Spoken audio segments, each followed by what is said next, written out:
Hi everyone, welcome back to Be Rich. I hope you had a wonderful Saturday, and those of you who did have work, I hope you're back at home and looking ready for your one day off from the week. Those of you who have 2 days off, well, half of it is over. I hope you managed to do some rest and recuperation. And those of you who are planning to go out today and have some fun, do be safe out there as you're getting around doing your fun. Today I wanted to talk about Eli Lilly and Novo Nordisk and this whole weight loss phenomenon. This weight loss phenomenon is new, and it is still evolving. The landscape, it is not settled. It's not done and dusted like how other diabetic drugs are. This, thanks to its weight loss side effect and what it's able to do for patients in terms of not only sugar control, but offer them phenomenal results in weight loss. It has become popular, as all of you know by now, that the general population, people who do not suffer from diabetes, who are obese and hyper obese, have been turning this drug as a refuge in a way to help them lose the weight. And because of that, it's become very popular and the market has exploded. It initially started in the US, where it was very tepid initially because people were worried, because in medicine was injectable. You had to inject it onto your muscle, and it was hard to store because we need to keep it in cold storage, and it had to be a cold link storage, that too, meaning you cannot keep it outside in room temperature for far too long. Then the medicine loses its efficacy. So all this compounded, and like how vaccine was treated, this drug was treated initially. So you saw it mainly being used in the West, and the price of the drugs are also very expensive. There's limited quantity and limited supply. So all this fueled this phenomenal, what we see now, the phenomenon of this weight loss drug. But now capacities have increased. Drug manufacturers are manufacturing it, and now it's slowly spreading to the globe and getting even to Indian shores. So Novo Nordisk, when they first came out with this called Wegovy, was something of a phenomenon. Semaglutide, which was the active ingredient in Novo Nordisk's medicine, which helped with this weight loss. So they captured the initial market, and everyone was talking about it. It was all over TikTok, all over Instagram, all over YouTube, and a lot of celebrities using it. So they had first mover advantage. Lo and behold, Eli Lilly came along. They created another compound called tirzepatide, which is marketed under the brand name Zepbound. Okay, this was another injectable drug which created the same kind of weight loss effects as Novo Nordisk's. But the thing was, Novo Nordisk gave, let's say, 14% weight loss on an average. This gave 20%. So this created more bang for the buck, as they say. This, of course, has put pressure on Novo Nordisk, and the stock has been taking a beating in the stock market, and you can see it in the price reflection if you've seen it and been tracking it for some time, 6 months or longer. If you've been looking at it, it has had a massive price correction, almost 45% to 50% from its all-time high. Eli Lilly came out with its results recently. It's up 45% year on year, and out of its $12.7 billion in terms of revenue, Zepbound itself has contributed to $2.3 billion. Right. So why are we talking about this? Because the reason why we're talking about this is, in all marketing and product parlance, first mover advantage was considered something big, and Novo Nordisk had this first mover advantage. So what went wrong for Novo Nordisk? Well, first mover advantage is important, but more important than first mover advantage is innovating. When you have a lead in the market, you have to make sure you maintain that lead. That's where Novo Nordisk seems to have lost the plot, because Eli Lilly has come out with something known as orforglipron. It's very hard to pronounce these drug names. Orforglipron is an oral version of semaglutide's kind of version, which is a GLP-1 drug.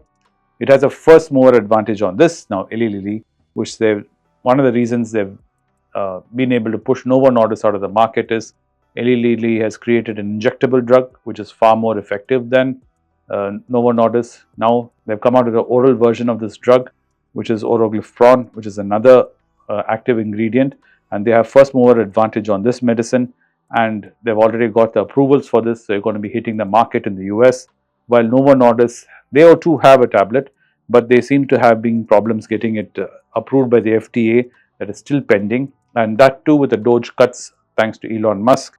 The FDA is right now understaffed. That means there's going to be further delays for Novo Nordisk in getting their oral version of their drug approved. This means they're losing market share, declining sales, and there's a negative sentiment for the stock. And this is the main reason why Novo Nordisk has been taking a beating. So there has been a change in the landscape in weight loss drugs. Like I said, it is still evolving from first starting injectable and people being worried about it. Then there's mass adoption to this, and everyone in the world now is ready to inject themselves after seeing the first few cases where it's been a positive response. Forget what is all there in terms of side effects. Just the mere fact that people are able to lose weight without doing exercise and dieting seems to be enough for people to take a risk and take a role with it.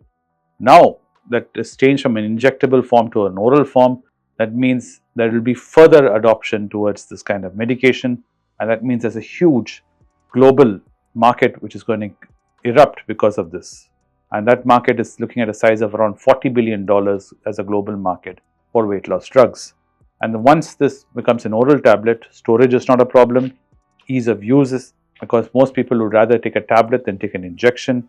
All this combined together is going to give Eli Lilly a huge advantage over Novo Nordisk, who are yet to get their drug approved by the FDA.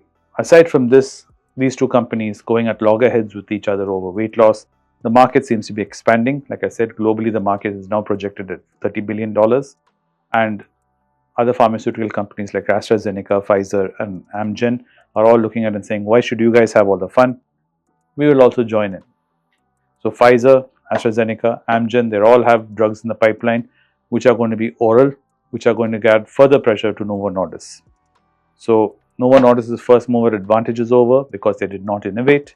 Eli Lilly innovated and they got a drug which was far more effective than Novo Nordisk, and they captured the market, shrinking Novo Nordisk's market size when it was injectable. Now they've got first mover advantage because they've got their drug which is equally effective as their injectable form, as an oral form, and now Novo Nordisk, the ball is in their court. What can Novo Nordisk do? They have to accelerate innovation. They'll have to take this setback, which is a short-term setback. The advantage Eli Lilly has is a short-term advantage. With market expansion, saturation will happen, rapid growth will happen, diversification will happen, and all this will lead to price collapse.